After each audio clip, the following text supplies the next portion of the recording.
Hey Internet, my name is Abby and welcome to Buzz Aldrin Space Program Manager. The game is now fully released, and in this case I like to start a new season of my Let's Play series, and I like to create some kind of tutorial for all of you who are now playing the game for the very first time and who like to know a little bit more about the mechanics in order to play this game successful. In this case, let me just start right away, and I like to play on single player, and I like to create a new game. And then I do have the choice for the game mode, and I can play in campaign mode or in sandbox mode. In campaign mode I have some goals to accomplish, or I have to be the first space agency who successfully lands on the surface of the moon. And in sandbox mode I can play the game without feeling the pressure of accomplishing goals, of being the first space agency who is accomplishing something. So yeah, we have the choice, and I will play for the GSA, and I will play in campaign mode, and the GSA campaign will give us or provide us with some short-term and long-term goals, and we can accomplish them in order to gain some additional prestige, and the prestige is required to make some progress in the game. So let me start, and then I can choose a difficulty level, and I like to go for Boss Hard. That's the hardest difficulty level. If you are new to the game, I would suggest that you play on normal mode, but well, I like to try my very best and I like to beat Boss Hard. And now, let me start the game. And the GSA has been established. Okay. Welcome to the GSA. Welcome to the GSA Administrator. My name is Dr. Buzz Aldrin, and I'm a fighter pilot and engineer specializing in orbital mechanics. The duties in your newly appointed role involve managing the space agency by opening programs, hiring employees, allocating resources, and planning and executing missions. Behind me lies the space complex, the place from where all your management activities will take place. I suggest you start by visiting the headquarters in order to open up your first program. I also strongly suggest you start the construction process for the Mission Control Center, the Astronaut Center, and the Vehicle Assembly Building. Please use the magnifying glass button in order to find out the location of each building. Don't forget to look for me inside the headquarters, where I'll give you an estimation of the probability of success of your missions. Okay, proceed on. The new budget per season during the next 4 years is 2,500. The minimum and maximum target prestige are 312 and 3,125, and will grant a budget of 2,850 and 6,000 per season respectively. Okay, and we got new campaign objectives, and we can see them in the Public Affairs Office. Okay, this is now the main screen. Up here is your current amount of prestige. Over there is the current season and the year. Then down here is our current funds and the money we receive per season. Currently we are receiving per season 1,964. And then over here this symbol symbolizes our scientists. We currently do have 5 scientists available. We have 5 scientists in our space program, and we could hire 7 scientists. Or we could have a staff of maximum 7 scientists. Then over here, this symbol symbolizes our astronauts. Over here are our flight controllers. We can currently open up a maximum of 3 space programs, and this button over here symbolizes our rockets. Okay, the first thing is we have to visit their headquarters, and over here we have a view of the celestial bodies and our solar system, and currently only the Earth is highlighted, and only the Earth has a 0 and a 22. All the other celestial bodies have only a 0 and a 0, and this means that we can open up 22 programs for the Earth, and currently we have opened up none of them. The other celestial bodies will be unlocked over time, and then we got access to some programs for these celestial bodies. So let us go over for the Earth, and we now have the choice between Earth orbiting research satellites, space planes, 1 crew ballistic capsules, 2 crew ballistic capsules, and 3 crew ballistic capsules. And the best thing at first would be to go for Earth orbiting research satellites, and with a click on this program category, we have now the choice of all the different satellites available in this game. and I like to go for the Explorer one. So with a click on this, I get more details about this program.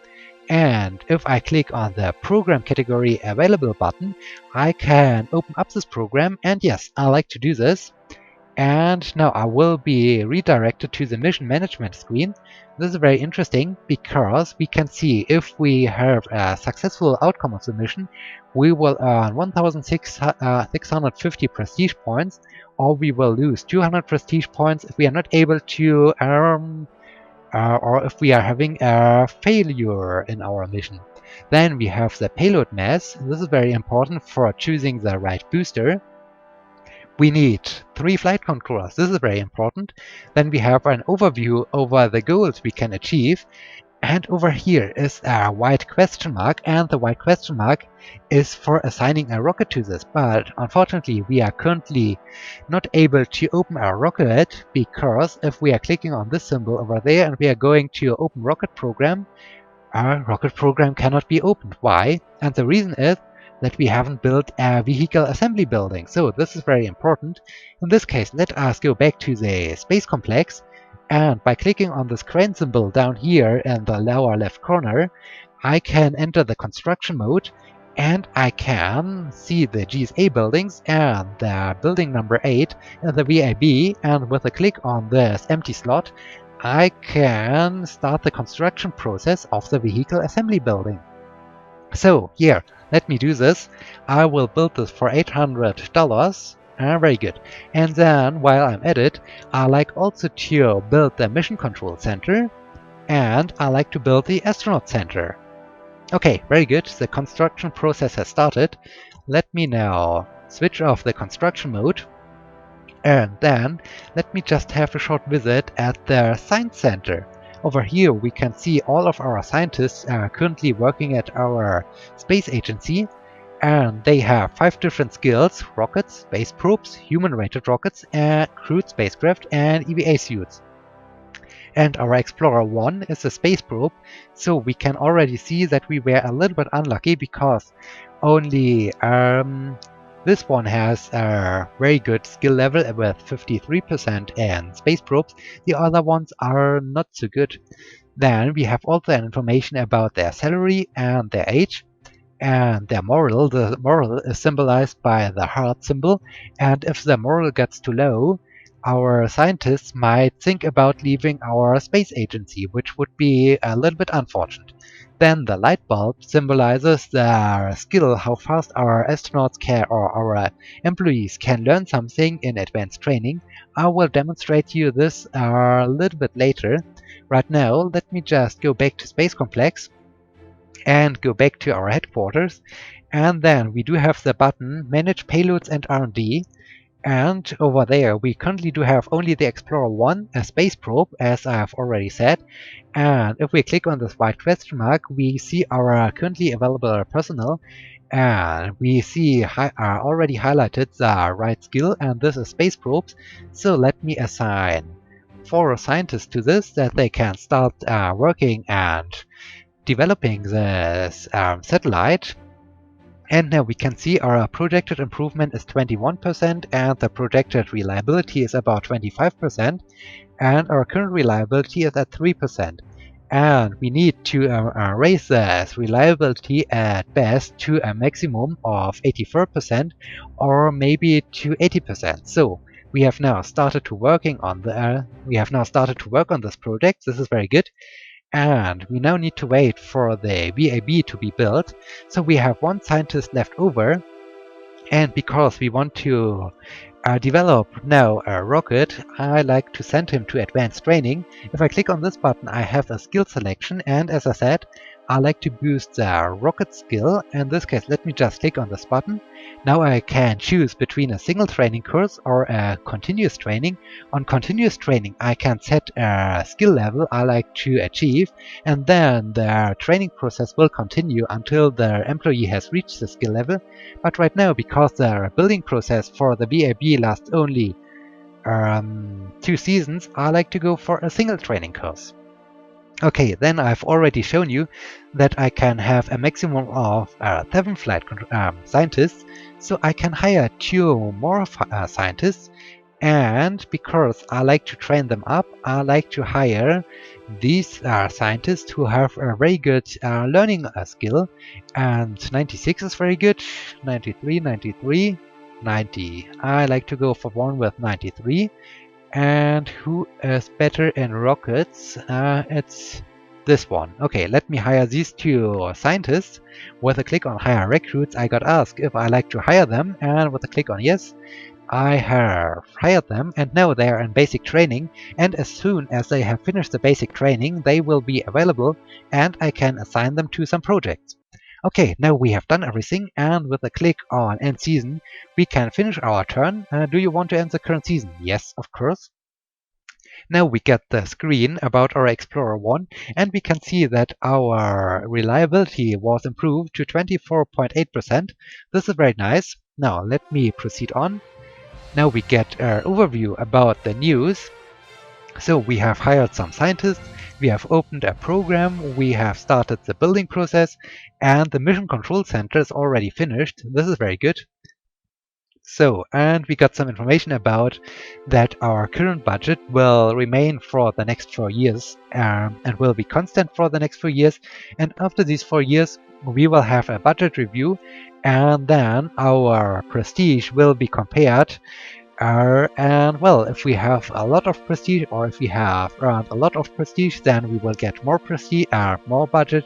And if we haven't earned so much prestige, then the next budget review will be not so successful. Okay, our flight controller building is now finished. And because I have no employees yet, I will be redirected right away to the recruitment screen. And now, let me just see. At first, I like to go for these flight controllers with a high learning skill, because I have to train them up over the next seasons, and so it's very important that they get the most learning outcome out of each training session. And later on, I will decide which flight controller will be trained in which position. Okay, after I have now selected 5 flight controllers, I can hire at a maximum 5 flight controllers. I can hire these recruits, and okay, now they are in basic training, and as soon as they have finished this, I can give them new assignments. Okay, we have done everything for the season, so let me end the season once again. The reliability is increasing, very nice, very nice. And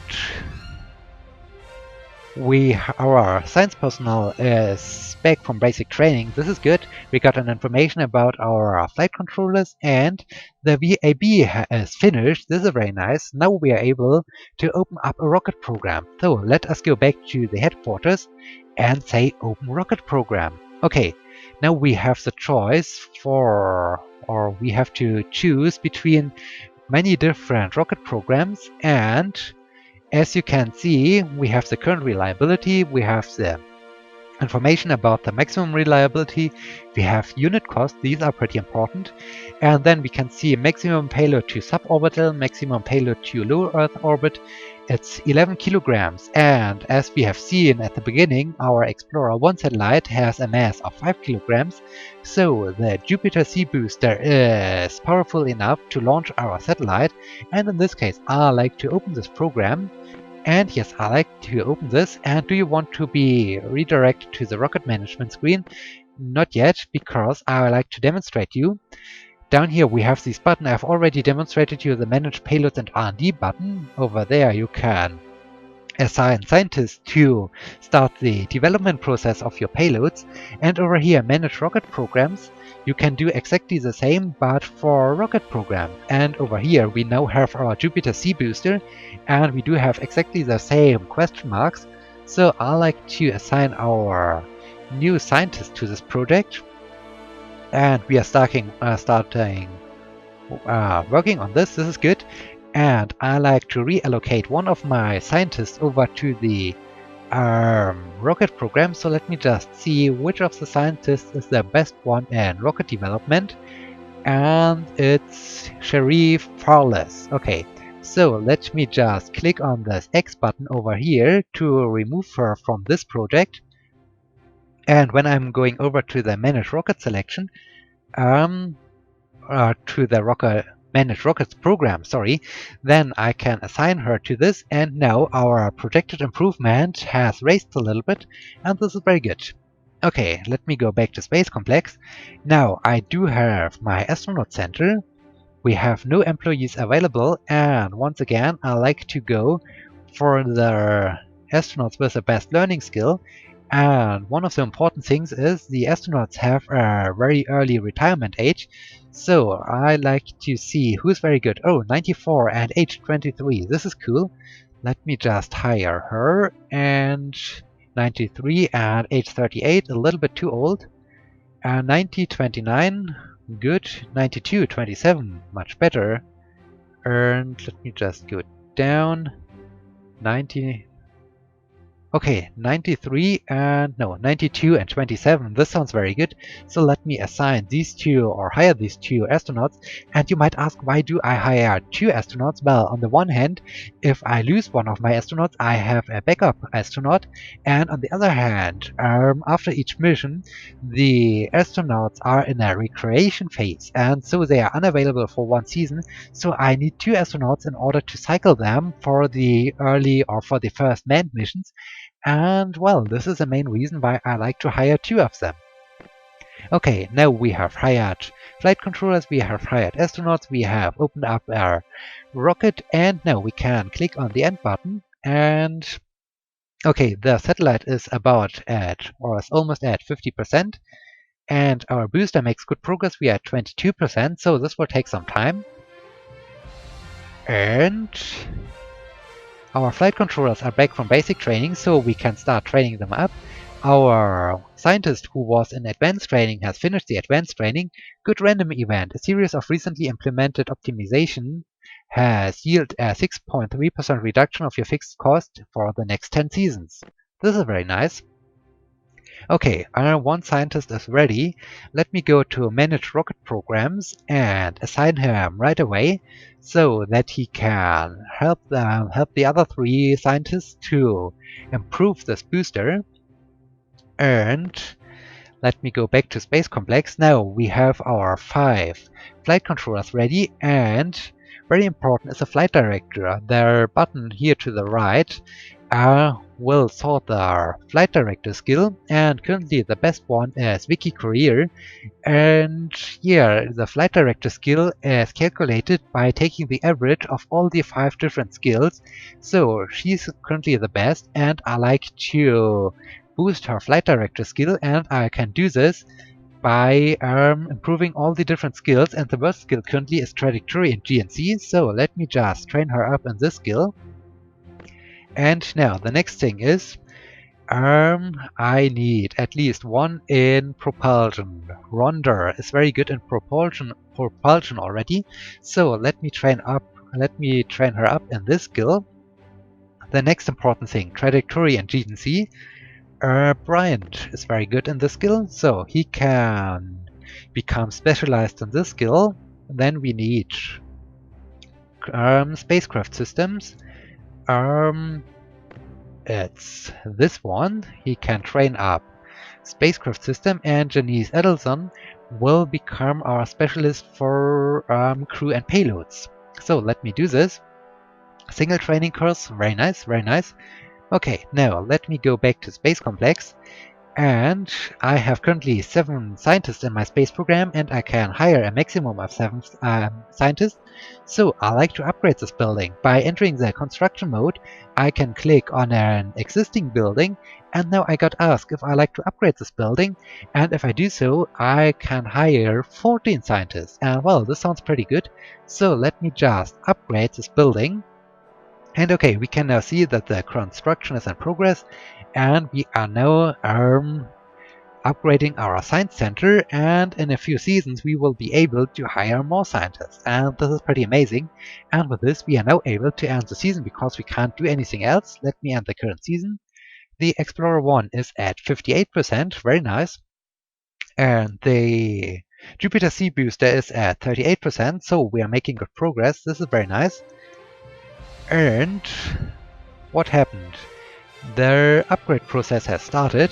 Okay, we can't do anything else in the season, we just can end the season. Oh wait, over here is our Public Affairs office. When we are visiting this, we can see a little bit an overview about our budget review coming up in 12th season.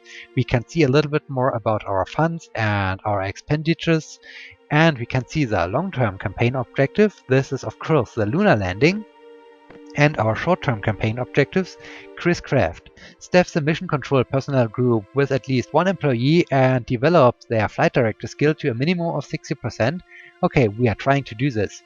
Edge of Space achieves the following goals: hypersonic research at the edge of space, level 1, okay, and achieves the following goals: Earth orbiting satellite. I hope we will be able to achieve all these long-term campaign objectives. And yeah, now let me go back to Space Complex, and we can't do anything else, so let me end the season. Do you want to end the current season? Yes, of course. So 64 for the Explorer 1 and 51 for the Jupiter Sea Booster, so this will take some time.